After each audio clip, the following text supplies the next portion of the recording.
remaja yang luar biasa dan dahsyat.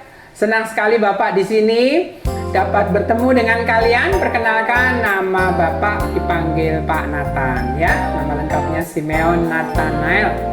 Hari ini kita akan belajar satu hal yang dahsyat dan luar biasa. Nah, kalian remaja yang dahsyat dan luar biasa. Oke?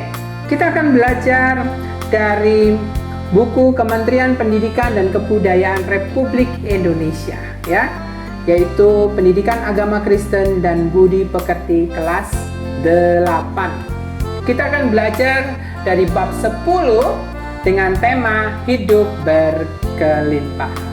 Sudah siap semua? Yes. Mari kita berdoa sebelum kita mulai pelajaran ini. Bapa yang baik, kami sungguh bersyukur menyembah Allah yang rindu kami memiliki hidup yang berkelimpahan. Tolong kami Tuhan untuk mengerti rahasia-Mu. Tolong kami untuk mengerti kebenaran-Mu. Pakai kami semua di sini Tuhan untuk menyampaikan isi hati-Mu. Berkati para pendengar agar sungguh mereka bukan hanya mengerti tapi mengalami hidup yang berkelimpahan. Terima kasih Tuhan Yesus. Di dalam nama Tuhan Yesus kami berdoa. Amin.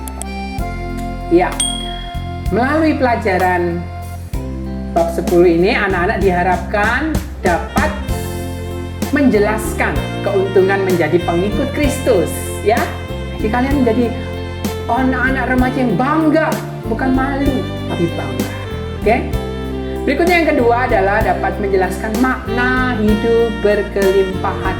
Apakah hidup berkelimpahan itu punya mobil mewah, rumah mewah ya, segala sesuatu yang pribadi? Kita akan bahas nanti.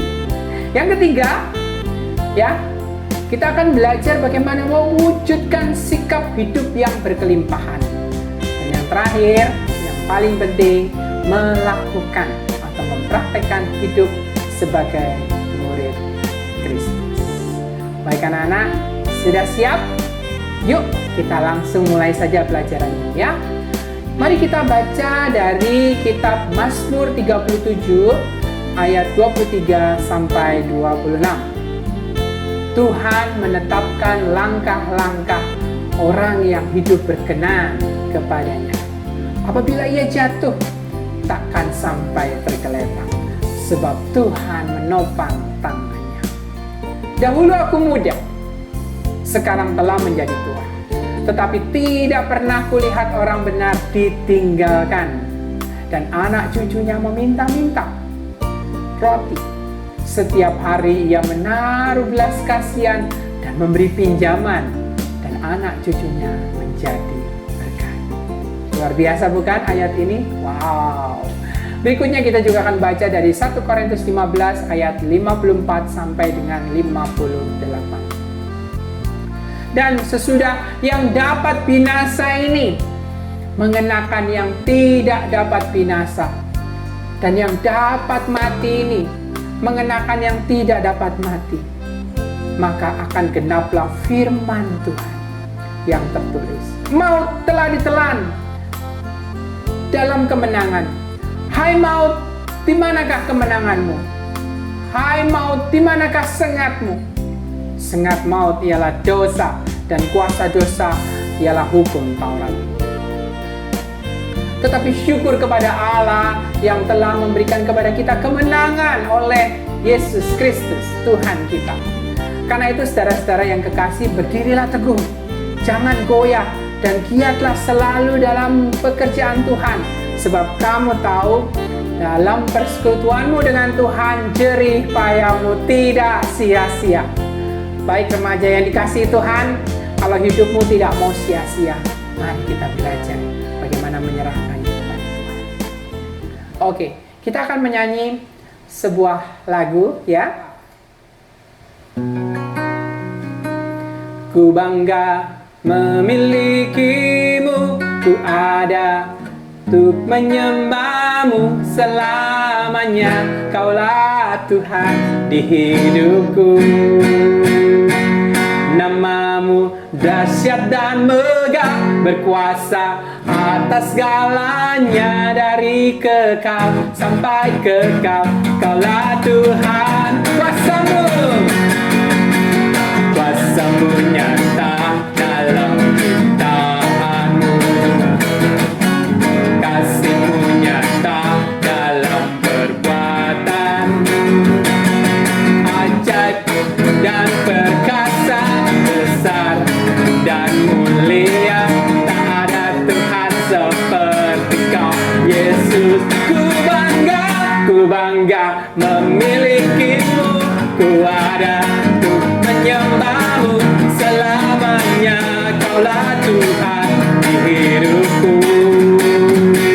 Namamu dahsyat dan megah, berkuasa atas segalanya. Dari kekal sampai kekal, Kaulah Tuhan.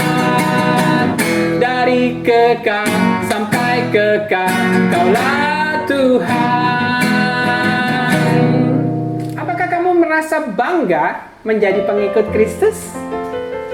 Bila kamu tidak merasa begitu, mudah-mudahan melalui pelajaran ini, ya, kamu akan menjadi lebih mengerti dan menjadi bangga bahwa kamu adalah pengikut Kristus. Kristus sebagai pemimpin yang layak diikuti. Ya, untuk itulah kita bisa belajar mengapa kita bangga. Apa artinya menjadi pengikut seorang pemimpin?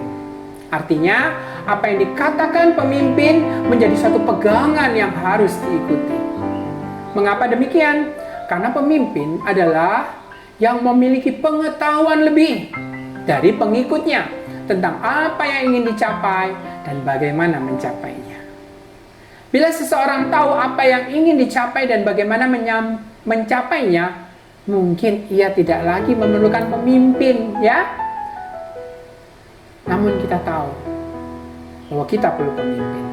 Jadi seorang pemimpin diperlukan dalam situasi di mana orang tidak tahu apa yang ia perlu peroleh dan bagaimana ia memperoleh hal itu. Ya anak-anak, kita jujur bahwa kita butuh pemimpin. Nah, semasa hidupnya di dunia, Tuhan Yesus adalah seorang pemimpin.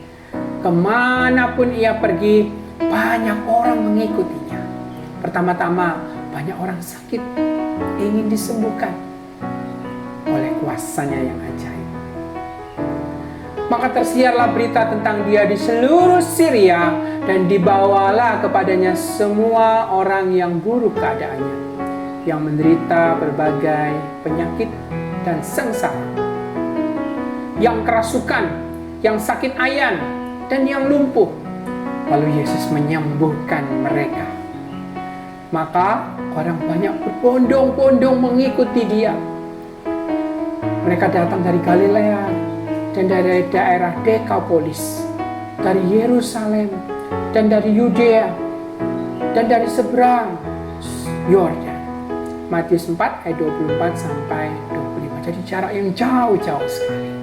Selain itu, Tuhan Yesus juga mengajarkan bagaimana seharusnya menjalani hidup agar mendapatkan makna terbaik. Ya, anak-anak remaja, inilah saatnya kamu mau mendapatkan hidup dengan makna yang terbaik, bukan? Bukan hanya sekedar biasa-biasa saja, bukan? Karena hidupmu sangat berharga. Bila kita baca Matius 5-7, seluruh pasal ini penuh dengan petunjuk dan pesan yang Tuhan Yesus sampaikan melalui khotbah kepada para pendengarnya. Perlu kita pahami bahwa pada zaman ini bangsa Israel belum memiliki kitab Taurat dan kitab para nabi dalam bentuk yang mudah dibaca apalagi dipahami. Makanya mereka ingin dengar Tuhan Yesus karena mereka nggak bisa lihat seperti kita bisa baca Alkitab melihat, ya. Jadi apa yang Tuhan Yesus sampaikan dalam khotbahnya itu merupakan penjelasan yang membuka mata mereka tentang apa yang sebetulnya Allah ingin agar mereka lakukan dalam hidup sehari-hari. Ya, contohnya yuk kita lihat dalam Matius 6 ayat 6 dan 8 tentang bagaimana seharusnya kita bersikap dalam berdoa. Tetapi jika engkau berdoa, masuklah ke dalam kamarmu, tutuplah pintu dan berdoalah kepada Bapamu yang ada di tempat yang tersembunyi. Maka Bapamu yang melihat dari tempat yang tersembunyi akan membalasnya kepadamu. Lagi pula dalam doamu itu jangan kamu bertele-tele, seperti kebiasaan orang yang tidak mengenal Allah. Mereka menyangka bahwa karena banyaknya kata-kata doanya akan dikabulkan. Jadi janganlah kamu seperti mereka, karena Bapamu mengetahui apa yang kamu perlukan sebelum kamu minta kepadanya. Wow, jadi kalau kita mendengarkan penjelasan Yesus ini kita jadi, oh gitu toh, berarti selama ini aku salah ya. Aku ngulangi doa, harapannya biar dijawab. Tidak, Tuhan kita tidak seperti itu ya. Tuhan kita sungguh mengerti. Kalau Tuhan seperti itu betapa sedih sekali ya. Jadi apa dong pesan Tuhan yang kita pelajari dari bagian firman Tuhan di atas. Yang pertama, menaikkan doa bukanlah tindakan yang bertujuan untuk mendapatkan pujian dari orang lain, ya. Bukan untuk mendapat pujian, bukan. Melainkan untuk membina hubungan pribadi dengan Allah, untuk dekat dengan Allah. Itulah tujuan doa. Isi doa adalah percakapan yang keluar dari hati, apa adanya. Tidak perlu panjang lebar, bukan berarti tidak boleh panjang lebar ya, namanya keluar dari hati.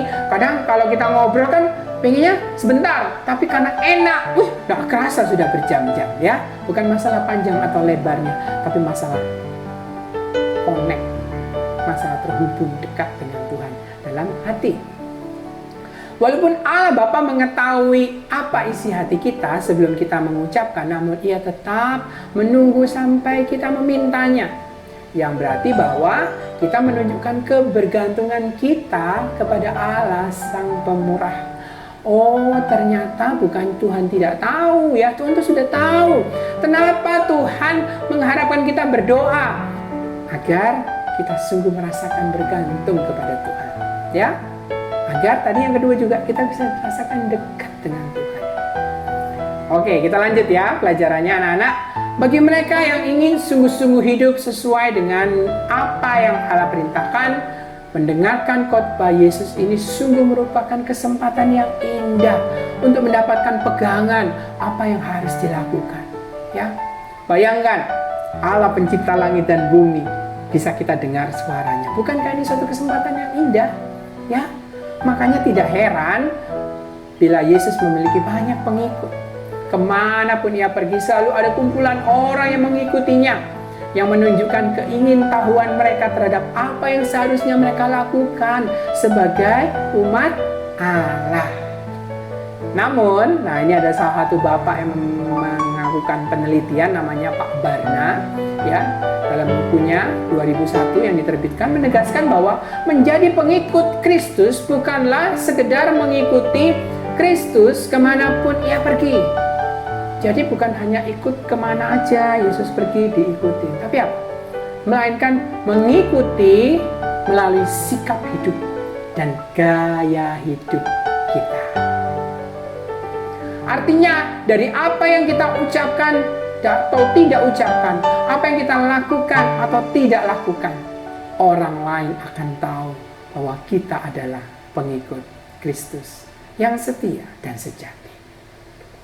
Ini didasari oleh suatu keputusan, komitmen seumur hidup untuk memuliakan Tuhan dalam apapun yang kita kerjakan. Contoh, ketika ada teman sekelas mencontek saat ujian, kita memilih tidak mencontek. Karena kita memilih untuk bersikap jujur dan bukan penipu. Nah, bagaimana kita bisa menjadi pengikut Kristus yang sungguh-sungguh? Nah, kita bisa temukan ini dalam Lukas 14 ayat 25 sampai 27. Mari kita baca ya. Pada suatu kali banyak orang berduyun-duyun mengikuti Yesus dalam perjalanannya.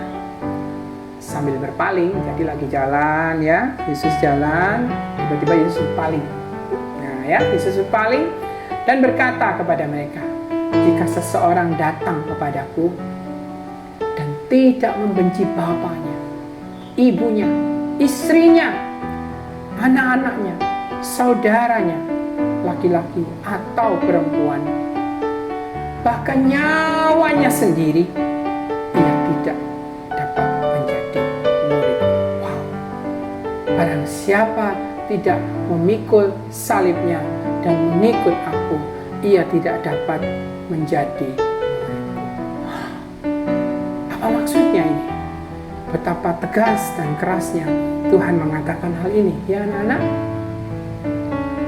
Ayat ini mengajarkan bahwa ada syarat yang harus dipenuhi untuk mengikut Yesus.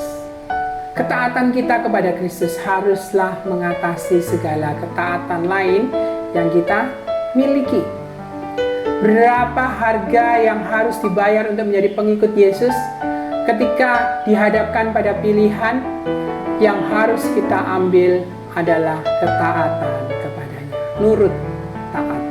Hati-hati ya ketika kita bicara taat, itu bukan menekankan pada perbuatan, ya, tetapi menekankan kepada iman.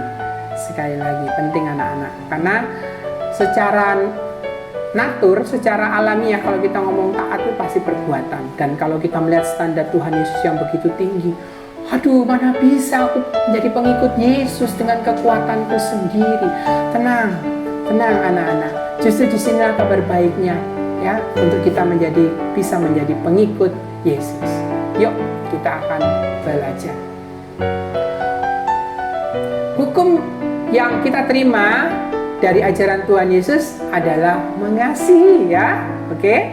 Jangan bingung dengan peraturan, aduh aku harus, tenang dulu. Mengasihi. Hukum yang pertama harus kita lakukan adalah mengasihi Tuhan dengan segenap hati, segenap jiwa, dan segenap akal budi. Matius 22 ayat 7. Apakah kita sungguh-sungguh mengasihinya di atas segalanya yang ditawarkan dunia? Setelah itu kita harus mengasihi sesama seperti diri kita sendiri, ya. Nah, kecenderungan manusia adalah untuk mementingkan diri sendiri, bukan mengasihi loh, ya, dan mengorbankan orang lain demi mendapatkan apa yang diinginkan. Waduh, kebalik, ya, terbalik. Ini kecenderungannya manusia. Kenapa? Ya, kita akan lanjutkan. Tetapi hukum yang diajarkan Tuhan Yesus justru mengajarkan kita untuk mengasihi orang lain seperti kita mengasihi diri sendiri. Bila hal ini dipraktekkan oleh semua orang di dunia ini, wow, pasti kita akan mengalami hidup yang damai, ya. Dan tidak ada lagi perkelahian, pertikaian, dan perang. Nggak ada. Sayangnya tidak semua manusia memahami apa yang diinginkan oleh Tuhan, yang menginginkan kebaikan yang dikasihinya. Nah, ini akan kita pelajari. Apa yang kita peroleh sebagai pengikut Yesus? Nah, ini kita mulai rahasianya untuk kita bisa mengalami kasih Allah, untuk kita bisa mengasihi Allah. Rahasianya yang pertama adalah sebagai pengikut Kristus, bahwa di dalam Kristus ada jaminan keselamatan. Ya, jadi orang yang ikut Yesus pasti masuk surga, bukan karena perbuatannya. Inilah kasih yang terbesar.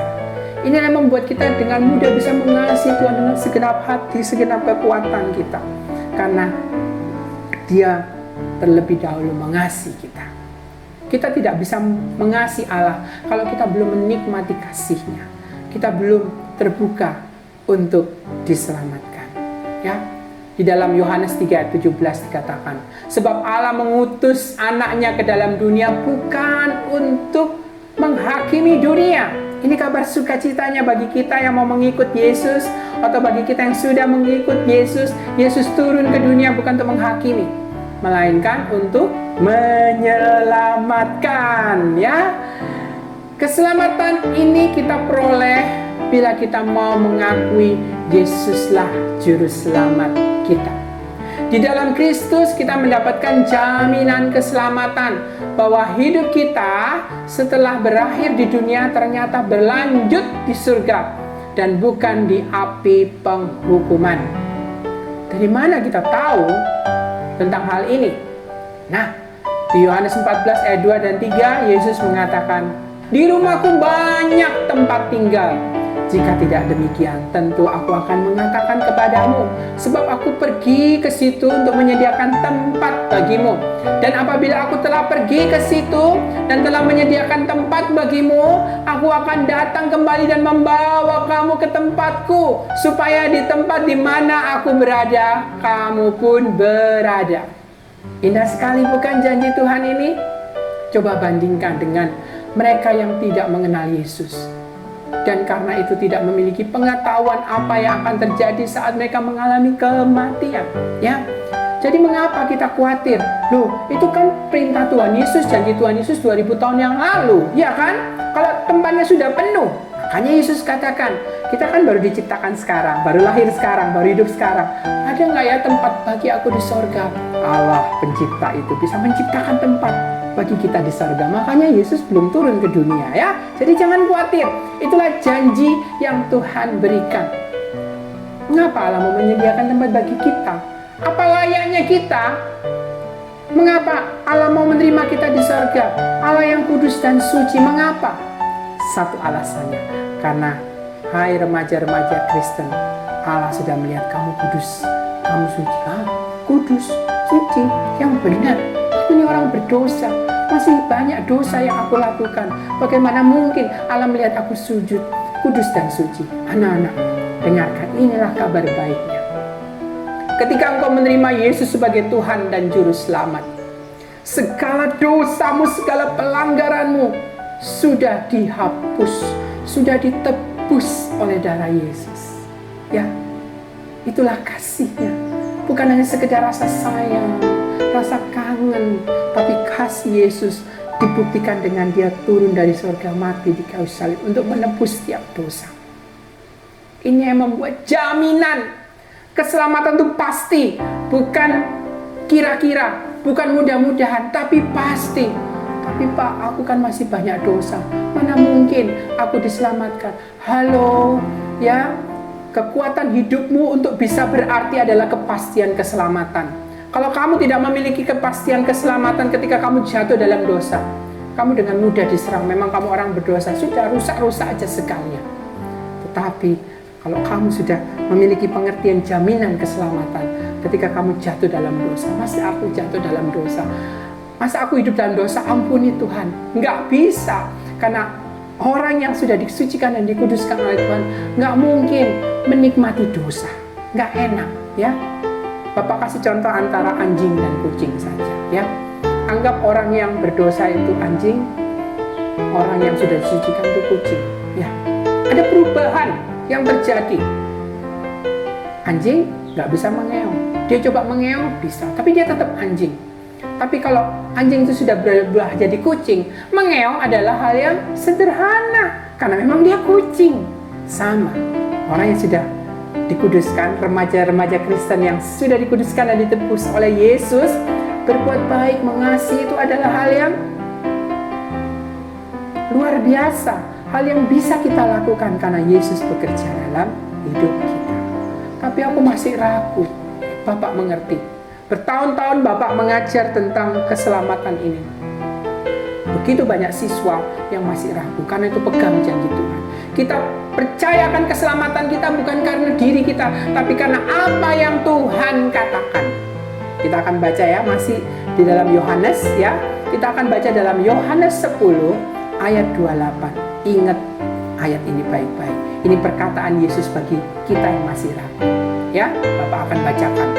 Aku memberikan hidup yang kekal kepada mereka. Siapa ini? Yesus. Yesus memberikan hidup yang kekal kepadamu remaja-remaja Kristen. Dan mereka pasti, apakah dikatakan mereka? Mungkin tidak. Pasti tidak akan binasa sampai selama-lamanya. Dua janji.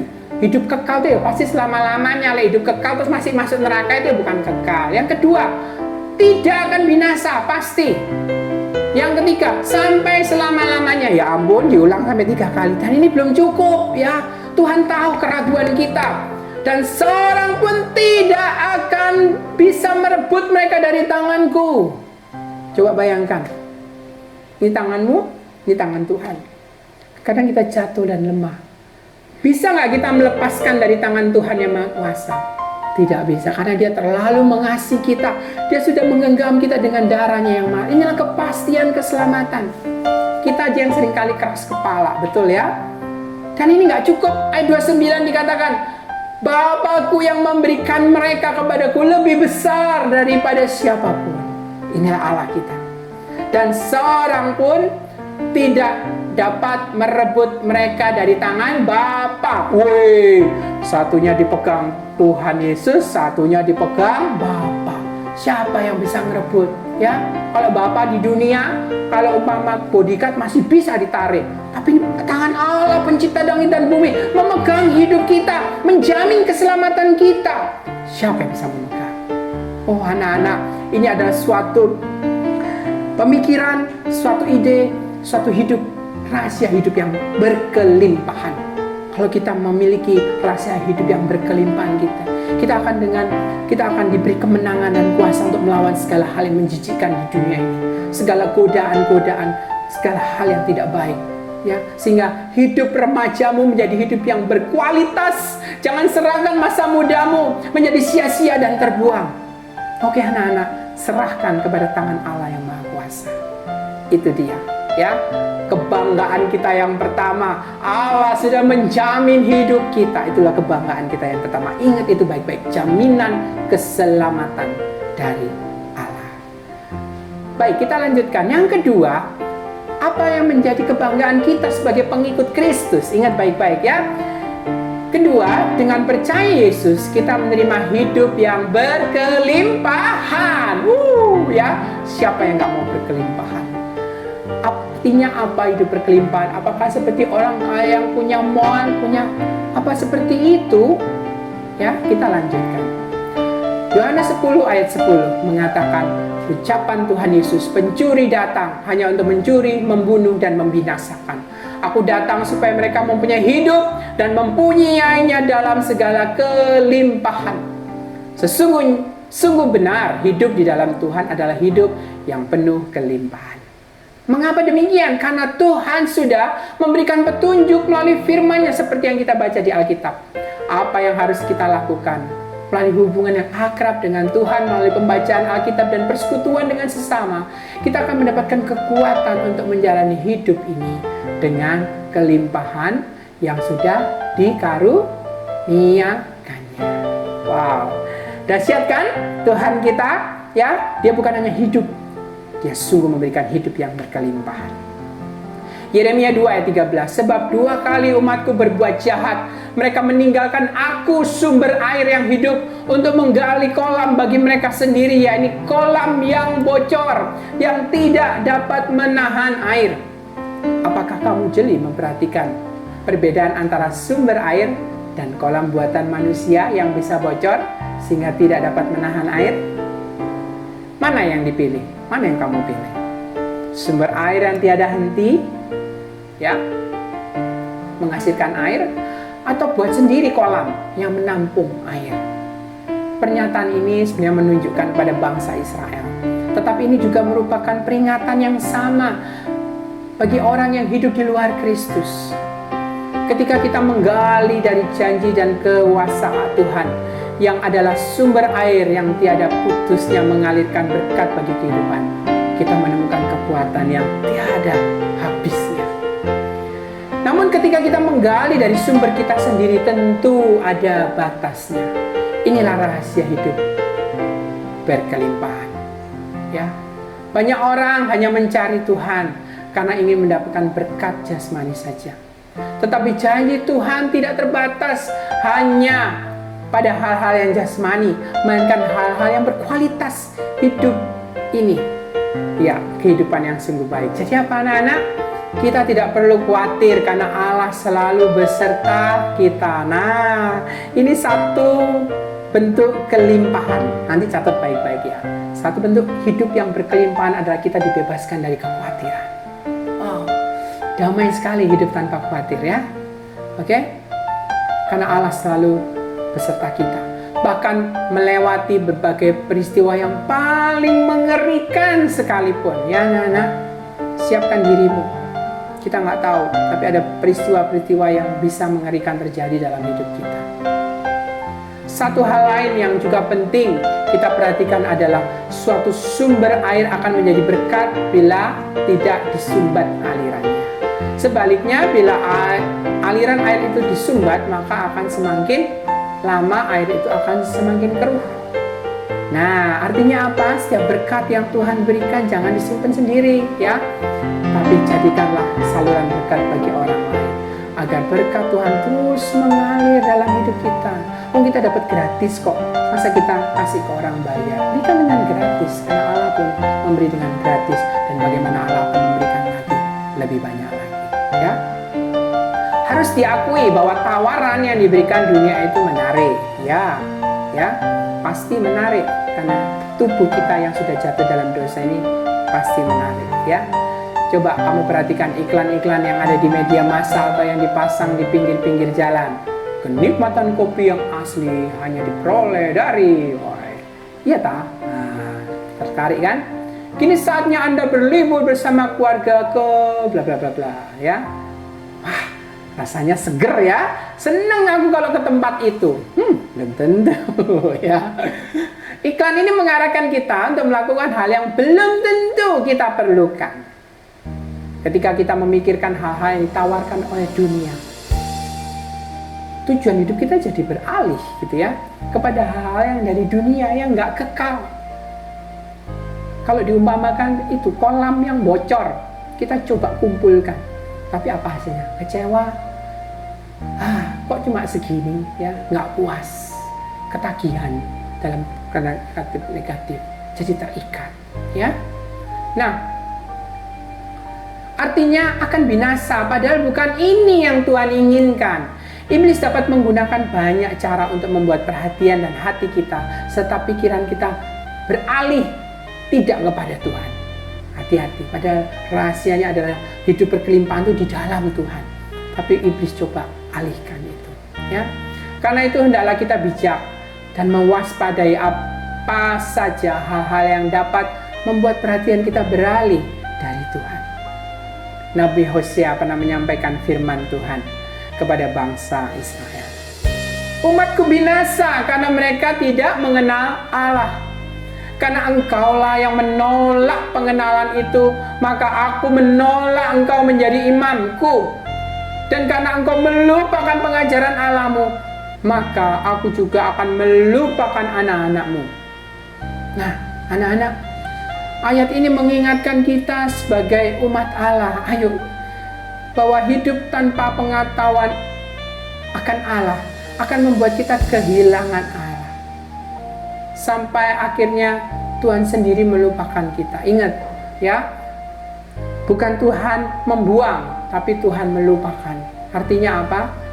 Bukan Tuhan membuang, tapi Tuhan melupakan. Artinya kita hidup jauh dari Tuhan. Tapi kita bersyukur, ya, kita bersyukur akan jaminan keselamatan tadi. Kalau kita pernah menjabat tangan Tuhan, kalau kita pernah mengaku Dia sebagai Tuhan dan Juru Selamat dalam hidup kita sekali saja seumur hidup, itu akan tetap terus melekat dalam hidup kita. Kalau kita sudah menjauh, ayo bertobat, ya. Kamu sudah menjauh, nak. Bukan tangan Tuhan kurang panjang untuk menolong kamu, bukan. Tapi dosalah yang menghambat. Ayo kembali dan bertobat, ya. Karena Tuhan sudah menjamin keselamatanmu. Jadi anak-anak, rahasia hidup berkelimpahan adalah bila kita mengasihi Allah dengan sungguh-sungguh, ya. Kita mengasihi Allah dengan sungguh-sungguh. Bagaimana kita mengasihi Allah dengan sungguh-sungguh? Buka hatimu, izinkan kasih Allah mengalir dalam hidupmu.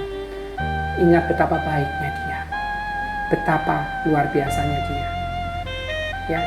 Karena tanpa kita menikmati kasih Allah, tidak mungkin kita mengasihi Allah. Jadi kasih Allah akan semakin bertumbuh ketika kita menerima kasih Allah, ya. Kita akan semakin sayang. Sederhana kan, kalau kamu punya teman ditraktir bakso, makasih. Besok soto, terima kasih. Besok tambah lama tambah seneng kan? Iya kamu, tapi kamu mau dulu dong ditraktir, ya.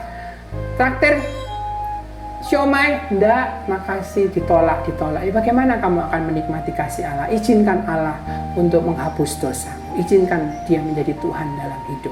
Jangan andalkan kekuatanmu sendiri untuk melawan dosa, karena kita tidak mampu, ya. Jadi inilah rahasianya, mengasihi Allah dengan sungguh-sungguh. Selain itu dengan menjalankan perintah-perintahnya, tahu apa yang Tuhan ingin kita lakukan serta janji-janjinya, kita akan mendapatkan kekuatan bahkan karunia-Nya. Bila kita membaca firman Tuhan mulai dari Kejadian sampai Wahyu, ayo ya dibaca, kita akan menemukan banyak sekali firman Tuhan yang menjelaskan tentang Allah, tertulis mengenai sifat-sifat Allah dan mengenal mengapa Allah begitu mengasihi umatnya dan janji-janji yang Allah miliki untuk kita lakukan sebagai anaknya. Alkitab bukan hanya menjelaskan tentang hubungan kita dengan Allah, melainkan juga hubungan kita dengan sesama manusia. Selain hukum kedua yang disampaikan Yesus di Matius 22 ayat 39, ya anak-anak, kita juga dapat membaca penjelasan lebih rinci tentang bagaimana kita mengatur hubungan kita dengan Allah. Atau lebih ringkasnya, lebih simpelnya, mari kita dekat, bersekutu, bergaul, berteman dengan Allah melalui Alkitab, ya. Kini setelah kita mengetahui bagaimana hidup yang berkelimpahan di dalam Tuhan, apakah kita masih memilih untuk hidup di luar Tuhan? Jangan ya, rugi. Ya, kita nyanyikan refnya tadi ya. Ku bangga memilikimu, ku ada untuk menyembahmu selamanya. Kaulah Tuhan di hidupku. Namamu dahsyat dan megah, berkuasa atas segalanya, dari kekal sampai kekal. Kaulah Tuhan. Baik.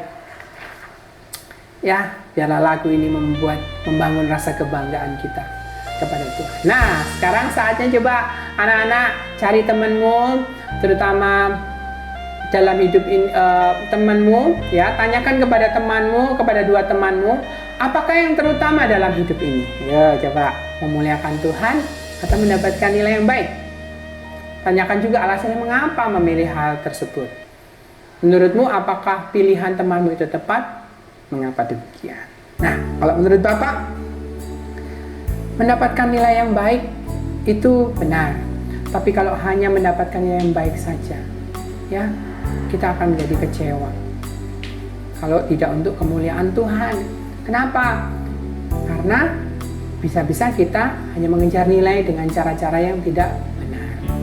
Tapi kalau kita mau memuliakan Tuhan, pasti kita akan belajar sungguh-sungguh dan nilai baik itu akan mengikuti kita. Ya, oke. Berikutnya, apa saja kesulitan remaja seusiamu untuk mengasihi Tuhan dengan sungguh-sungguh? Untuk menjawab pertanyaan ini, kamu boleh minta pendapat dari teman-temanmu, baik yang ada di lingkungan gereja, rumah, atau sekolah. Baik, kalau Bapak sendiri share ya, waktu Bapak seumur kalian yang menjadi kesulitan, yaitu ternyata dunia ini lebih nikmat, ternyata dunia ini lebih populer, dan Bapak melihat itu benar-benar ya, dan sungguh sulit melihat Tuhan yang tidak kelihatan, dan nilai-nilai yang kekal itu sulit. Tapi ketika Bapak jatuh mengikuti yang dunia tawarkan, bukan kebanggaan yang Bapak dapatkan, tapi rasa malu, rasa sesal. Ya. Dan ketika Bapak belajar untuk datang ke kaki Tuhan, oh, damai sejahtera dan sukacita, berkat yang melimpah-limpah mulai Bapak alami. Ini yang Bapak rasakan.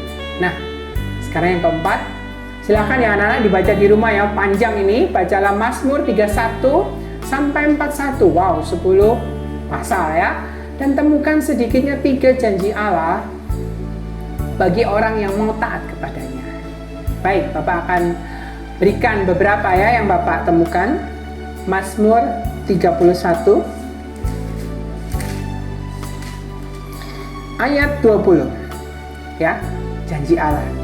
Alangkah limpahnya kebaikan, wow, yang telah kau simpan bagi orang yang takut akan Engkau. Jadi Allah itu menyimpan kebaikan demi kebaikan bagi orang yang takut akan Tuhan, orang yang dekat dengan Tuhan. Ya, senang mau yang baik-baik kan? Seringkali kita pengen yang baik dengan cara-cara dunia, justru bukan kebaikan yang kita dapatkan. Ini janji Allah ya. Ada kebaikan yang disimpan Allah. Mau tahu? Ikuti Tuhan. Berikutnya ayat 24. Tuhan menjaga orang-orang yang setiawan. Wow, ada penjagaan dari Tuhan. Lebih aman dari bodyguard, dari siapapun, dari senjata bagi teman. Ya, penjagaan Tuhan itu lebih aman. Berikutnya, yang terakhir, dari Mazmur 34 ayat 23 ya. Tuhan membebaskan jiwa hamba-hambanya. Wow. Ya. Dia akan bebaskan jiwamu anak-anak muda ketika kamu stres, ketika kamu putus asa. Tuhan yang akan membebaskan. Inilah hidup yang berkelimpahan. Ketika Tuhan berkarya bebas dalam hidupmu. Baik, kita akan sampai di akhir pelajaran kita. Ya. Nah, kita akan mengevaluasi sedikit. Yang pertama, Sebutkan sedikitnya 2 hal mengapa kita seharusnya bangga menjadi pengikut Kristus. Apa yang pertama tadi? Masih ingat? Yang pertama adalah Tuhan menjamin keselamatan kita. Kita perlu bangga ini. Kita perlu beritakan kepada semua orang. Tuhan menjamin keselamatanku, ya. Tuhan menjamin aku untuk masuk surga. Bukan karena perbuatanku, juga bukan karena dosaku yang banyak, tapi karena darahnya yang mahal itu sudah menyucikan dosaku. Ini kebanggaan kita. Bapak bangga sekali ya. Betapa banyak orang yang ketakutan hidup dalam ketidakpastian, namun Tuhan memberikan kepastian dalam hidup kita. Yang kedua tadi apa? Kebanggaan kita sebagai anak Tuhan, kita hidup berkelimpahan. Nah, sekali lagi, hidup berkelimpahan apa ya? Contohnya, buktinya apa ya? Masih bingung aku, Pak. Contohnya, ketika kamu diejek, ketika kamu direndahkan, ya, kamu mempunyai hati yang penuh dengan pengampunan. Bukankah itu berlimpah-limpah, ya? Orang lain jengkel, marah, tapi kamu bisa senyum, kamu bisa memaafkan. Wow, itulah, ya. Berikutnya apa? Orang lain khawatir, bagaimana besok? Aku nggak punya ini, nggak punya ini, khawatir. Tapi kita di dalam Tuhan, kita bisa tenang dan percaya Bapa di sorga memelihara kita. Itulah hidup yang berkelimpahan, ya. Tuhan memberikan banyak kesempatan kita untuk berkarya, belajar, dan nanti dipersiapkan untuk bekerja. Kita diberikan semangat terus. Kita dibebaskan dari keputusasaan karena kita tahu hidup kita bukan hanya berhenti sampai nanti kita mati. Hidup berkelimpahan artinya kita sadar hidup kita ini akan terus berlanjut sampai dengan kekekalan. Dan apa yang kamu lakukan, apapun yang kamu lakukan di dunia ini akan berdampak sampai kekekalan. Lihatlah, itulah hidup yang berkelimpahan. Serahkan hidupmu kepada Tuhan sehingga hidupmu menjadi hidup yang berkualitas, hidup yang tidak mengecewakan, hidup yang sungguh luar biasa. Yang kedua, dari mana kamu tahu bahwa hidup di dalam Tuhan adalah hidup yang berkelimpahan? Nah, tadi Bapak sudah singgung sedikit tadi ya. Hidup yang dibebaskan dari kekhawatiran, hidup yang dibebaskan dari rasa malas, ya. Karena kemalasan itu sebenarnya ikatan. Ikatan yang membuat kalian berputar terus. Dapat nilai jelek, malu, tapi mau belajar malas. Malu, malas, terikat, ya. Tidak bebas. Tapi ketika kamu belajar, aku bisa. Ya, pelajaran ini diberikan oleh Tuhan Yesus kok. Hanya guruku aja yang dipakai untuk mengajar. Mungkin ada kelemahannya, tapi Tuhanku dahsyat. Cari, belajar, semangat, dan bagaimana nikmati pengetahuan-pengetahuan yang Tuhan berikan. Ya, itu anak-anak hidup yang berkelimpahan. Berikutnya apa? Kita tidak perlu minder lagi. Aduh, aku minder. Tidak, kita bisa menyapa teman. Walaupun dicuekin, kita bisa mengerti dan peduli. Hidup yang berlimpahan, kita tidak takut menghadapi apapun. Ayo anak muda bangkit, karena Allah yang bersama-sama denganmu jauh lebih kuat dan dahsyat dengan apapun yang kamu alami dalam hidup ini. Ya, sedikit cerita ya, waktu Bapak seumuran kalian, dulu waktu itu lagi tren baju digulung. Waktu itu sekelas disuruh, ayo gulung baju ya. Kalau kamu nggak gulung baju nanti kamu dipermalukan. Saat itu Bapak sadar menggulung baju itu mempermalukan nama Tuhan. Bapak nggak mau. Ya. Tapi dalam hati Bapak menjadi, Tuhan, Engkaulah penolongku, tolong aku. Ketika hanya satu-satunya di kelas Bapak yang nggak gulung baju, teman-teman yang lain mulai megangi. Ayo ini ya, Nathan nggak gulung baju, ayo kita permalukan. Bapaknya pasrah, Tuhan, Engkaulah penolongku. Dan tiba-tiba pimpinannya atau yang paling disegani di kelas langsung bilang, jangan, anak itu jangan diganggu. Lihat penyertaan Tuhan, ya. Itu satu dari kesaksian. Mungkin ada yang punya kesaksian yang lain, bagaimana perlindungan penyertaan Tuhan, hidup yang penuh kelimpahan. Silakan tulis di komen-komen ya. Bapak juga ingin mendengarkan dari kalian. Baik, ya. Yuk kita lanjutkan. Apa yang harus kita lakukan untuk mendapatkan hidup yang berkelimpahan? Sederhana, tinggallah terus dengan Tuhan, dekat dengan hati Tuhan, ya, melalui firman dan melalui doa, melalui persekutuan, bersekutu terus, maka hidup ini akan berlimpah. Yang keempat, pikirkan tentang suatu kebiasaan atau hobi yang mungkin kamu senang lakukan, tetapi ternyata setelah kamu pikir ulang, belum tentu melakukan hal itu untuk menyenangkan hati Tuhan. Apa kamu rela untuk meninggalkan kebiasaan atau hobi itu sebagai syarat untuk mengikuti Kristus dengan sungguh-sungguh? Anak-anak, inilah saatnya Tuhan menantang. Apakah kamu mau mengalami hidup yang berkelimpahan atau hidup yang penuh dengan kekurangan? Hidup yang penuh dengan rasa malu yang akan membuat kalian menyesal. Bertobat, inilah saat Tuhan memanggil. Serahkan dirimu kepada Tuhan. Baik, kita akan mengakhiri pelajaran kita pada siang hari ini dalam sebuah rangkuman. Di dalam Tuhan kita bisa mengalami hidup yang berkelimpahan. Sudah disediakan oleh Tuhan, bukan nanti, tapi hari ini ketika engkau buka hatimu buat Tuhan, hidup berkelimpahan itu mulai mengalir dalam hidupmu. Hidup berkelimpahan bukan hanya masalah uang, materi, tetapi masalah rohani. Ya, kunci dari hidup yang berkelimpahan adalah mengasihi Tuhan dengan sepenuh hati, dengan segenap jiwa, dan dengan segenap akal budi. Percaya pada janjinya, dan lihatlah kuasa Allah yang hidup itu mengalir dalam anak-anak remaja yang dahsyat. Anak-anak yang membangun negeri Indonesia ini menjadi bangsa yang besar. Ya anak-anak, jangan menyerah dalam masa mudamu. Dimanapun kau berada, engkau terlalu berharga. Masa depanmu jangan disia-siakan. Biarlah kelimpahan kasih kuasa Tuhan menaungimu. Belajarlah sungguh-sungguh, kembangkan dirimu dalam hal sosial, dalam hal ilmu pengetahuan, terlebih lagi dalam pengenalanmu akan Tuhan. Kiranya Tuhan memberkati. Amin. Yuk kita mau berdoa sebelum kita menutup pelajaran kita. Mari kita berdoa. Tuhan Yesus, kami bersyukur boleh mengenal Allah yang hidup, Allah yang menjamin keselamatan kami. Dan bukan hanya menjamin keselamatan kami, Engkau menjanjikan bahkan menyediakan hidup yang berkelimpahan. Ampuni Tuhan, kalau kami seringkali memilih hidup yang berkekurangan, hidup dengan cara kami sendiri, hidup dalam dosa yang hanya menghasilkan kekecewaan dan hal yang memalukan. Namun kami bersyukur Engkau Allah yang selalu memanggil kami untuk bertobat. Bawa kami kembali Tuhan, untuk hidup dalam panggilan-Mu, sehingga kami mengalami hidup yang berkelimpahan. Pimpin kami Tuhan secara khusus dalam kami memikirkan masa depan kami. SMA mana yang akan kami ambil, jurusan apa yang kami ambil. Bila kami memikirkannya karena kami mengasihi, kami mau mempersiapkan masa depan kami, karena kami mau mengalami hidup yang berkelimpahan. Kami bersyukur negara kami Indonesia ini, berkati Indonesia Tuhan. Biarlah anak-anak-Mu menjadi pemimpin-pemimpin dimanapun mereka berada. Terima kasih Tuhan Yesus. Di dalam nama Tuhan Yesus kami berdoa.